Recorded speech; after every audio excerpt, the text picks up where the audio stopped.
बिस्मिल्लाहिर्रहमानिर्रहीम। अस्सलाम वालेकुम इस्लामिक टीचर के प्यारे दोस्त, हम उम्मीद करते हैं कि आप खैरियत से होंगे। हमारी दुआ है कि अल्लाह पाक आपको खैर आफियत से रखे। प्यारे दोस्तों, हाल ही में नाना पाटेकर का एक बयान मंजर आम पर आया है जिसमें उन्होंने इस ख्वाहिश का इजहार किया है कि काश वो कुरान पाक को समझते, काश वो मुसलमान के ईमान को समझ पाते। आज की वीडियो में हम आपको नाना पाटेकर की ये फुटेज भी दिखाएंगे और इसके रद्द अमल में डॉक्टर जाकिर नाइक की गुफ्तगू भी बताएंगे, जिसमें डॉक्टर साहब ने बड़े प्यारे अंदाज में कुरान पाक की अजमत को बयान फरमाया है। याद रहे कि कुरान पाक एक ऐसी अजीम किताब है कि जिसकी अजमत न सिर्फ मुसलमानों के दिल में मौजूद है, बल्कि इस किताब की अजमत का एतराफ गैर मुस्लिम भी करते हैं। और जिसने भी कुरान पाक को समझने की कोशिश की है वो अल्लाह पर ईमान लाए बगैर नहीं रह सका। डॉक्टर जाकिर इस हवाले से गुफ्तगू करते हुए डॉक्टर मॉरिस बिकाइल की मिसाल देते हैं, जो एक ईसाई डॉक्टर था। कहते हैं कि उसको फिरौन की लाश पर रिसर्च के लिए चुना गया। चूंकि डॉक्टर मॉरिस ईसाई था और इसने बाइबल पढ़ी हुई थी, इसलिए वो जानता था कि फिरौन मूसा अलैहिस्सलाम का पीछा करते करते दरिया में डूब गया था। अपनी रिसर्च के दौरान जब डॉक्टर मॉरिस मिस्र पहुंचे तो वहां एक मुसलमान डॉक्टर उनको ये बताता है कि कुरान पाक की सूरह यूनुस की आयत नंबर 92 में ये लिखा है कि अल्लाह ताला फिरौन के जिस्म को बाकी रखेंगे ताकि वो आने वाले लोगों के लिए निशानी बने। तो डॉक्टर मॉरिस ये सुनकर चौंक गए कि वो किताब आज से 1400 साल पहले नाजिल हुई, उसमें इस हकीकत का जिक्र मौजूद है। तो डॉक्टर मॉरिस ने कुरान पाक का तर्जुमा पढ़ना शुरू कर दिया और वो कुरान पाक के तर्जुमे को पढ़कर इतने मुतासिर हुए कि उन्होंने 50 साल की उम्र में अरबी सीखी। आप इस बात को सोचें कि एक गैर मुस्लिम, एक ईसाई 50 साल की उम्र में अरबी सीखता है, वो भी कुरान मजीद को समझने के लिए। और कुरान पाक की तहकीक के बाद उन्होंने एक किताब लिखी, बाइबल, कुरान और साइंस। इस किताब में डॉक्टर मॉरिस ने लिखा कि कुरान मजीद में कई आयतें ऐसी हैं जो साइंस अब एडवांस होने के बाद जानने लगी है, और कुरान मजीद ने आज से 1400 साल पहले ये बातें बताई हैं। और वो लिखते हैं कि कुरान मजीद में एक भी आयत ऐसी नहीं जो साइंस से टकराती है, लेकिन बाइबल में कई वर्सेस ऐसी हैं जो साइंस से टकराती हैं। डॉक्टर जाकिर कहते हैं कि ये मिसाल देने के पीछे मेरा ये मकसद है कि एक 50 साला ईसाई कुरान पाक को समझने के लिए अरबी सीखता है, और अल्हम्दुलिल्लाह कुछ सालों बाद डॉक्टर मॉरिस इस्लाम कबूल करते हैं और मरने से पहले वो मुसलमान हुए। तो कहने का मकसद ये है कि उम्र कभी भी वजह नहीं है एक इंसान को अच्छे काम से रोकने के लिए, लेकिन हर मुसलमान के पास डॉक्टर मॉरिस जैसा जज्बा नहीं होगा। फिर भी उनके पास कोई बहाना नहीं हो सकता। अगर कोई अरबी नहीं सीख सकता तो कम से कम वो कुरान पाक का तर्जुमा पढ़े। और अल्हम्दुलिल्लाह आज के दौर में कुरान मजीद का दुनिया की सारी अहम जबानों में तर्जुमा हो चुका है। डॉक्टर जाकिर मजीद कहते हैं कि मौलाना दरिया आबादी फरमाते हैं, सारी दुनिया में जिस किताब का तर्जुमा करना मुश्किल है वो है कुरान मजीद, क्योंकि कुरान मजीद की जुबान आसमानी जबान है, अल्लाह सुब्हान तआला की जबान है, और ये जबान एक मौजज़ा है।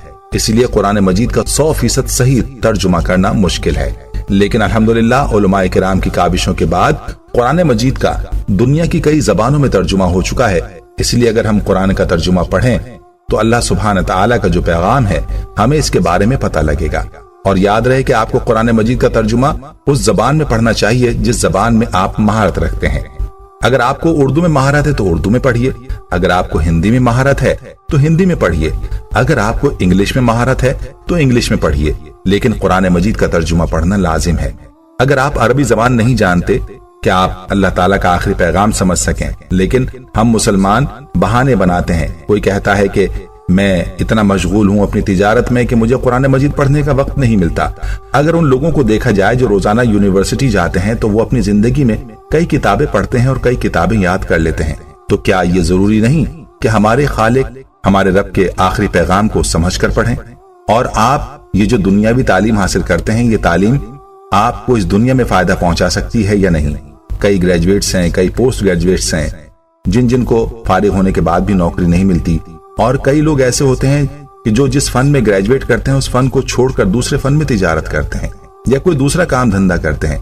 तो जरूरी नहीं कि जो तालीम आप इस दुनिया में हासिल करते हैं वो आपको इस दुनिया में फायदा पहुंचाएगी, लेकिन कुरान की तालीम से अगरचे आप अल्लाह ताला के करीब ना आ सके तो भी ये तालीम आखिरत में आपके लिए फायदेमंद होगी।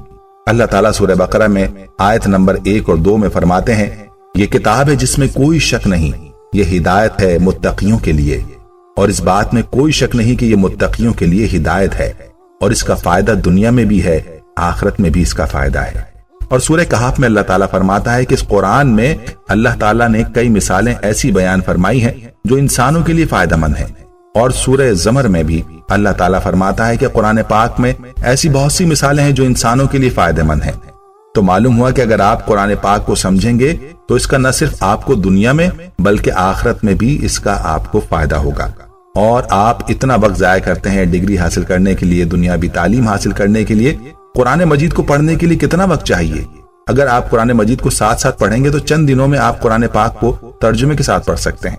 लेकिन हदीस पाक में इरशाद नबवी सल्लल्लाहु अलैहि वसल्लम है, और ये सही हदीस है, कि जिसने कुरान मजीद को 3 दिन से कम में पढ़ा उसने कुरान मजीद को नहीं समझा, और जिसने कुरान मजीद को आहिस्ता आहिस्ता पढ़ा यानी रोजाना 1 मंजिल पढ़ा तो आप कुरान मजीद को 7 दिन में पढ़ सकते हैं। और अगर और आहिस्ता पढ़ेंगे यानी रोजाना 1 जुज 1 पारा तो कुरान मजीद आप 30 दिन में मुकम्मल कर लेंगे। क्या हमारा फर्ज नहीं कि हम अल्लाह के आखिरी पैगाम, हमारे खालिक, हमारे रब के आखिरी पैगाम को समझकर पढ़ें? डॉक्टर जाकिर मजीद कहते हैं कि मुसलमान ये समझते हैं कि कुरान मजीद सिर्फ मुसलमानों के लिए नाजिल हुआ और ये गैर मुस्लिमों के लिए नहीं है। अल्लाह ताला कुरान मजीद में फरमाते हैं सूरह इब्राहिम की आयत नंबर 1 में, जिसका तर्जुमा है, हमने इस किताब को रसूलुल्लाह सल्लल्लाहु अलैहि वसल्लम पर नाजिल फरमाया ताकि वो लोगों को अंधेरे से रोशनी में ले आए, सारे इंसानों को, न सिर्फ मुसलमानों। और अल्लाह ताला सूरह इब्राहिम में आयत नंबर 52 में फरमाते हैं कि ये पैगाम सारे इंसानों के लिए ताकि वो जान लें कि खुदा एक है। और सूरह बकरा की आयत नंबर 185 में अल्लाह ताला फरमाता है कि हमने कुरान पाक को नाजिल फरमाया रमजान के महीने में सारे इंसानों की हिदायत के लिए, और ये फुरकान है जो हक और बातिल के दरमियान फैसला करता है। इसी तरह सूरह ज़मर में अल्लाह ताला फरमाता है कि हमने कुरान पाक को रसूलुल्लाह सल्लल्लाहु अलैहि वसल्लम पर नाजिल फरमाया ताकि वो इंसानों को हिदायत करें। कुरान पाक में ये नहीं कहा गया कि सिर्फ मुसलमानों या अरबों को हिदायत दे, बल्कि फरमाया कि सारे इंसानों को हिदायत।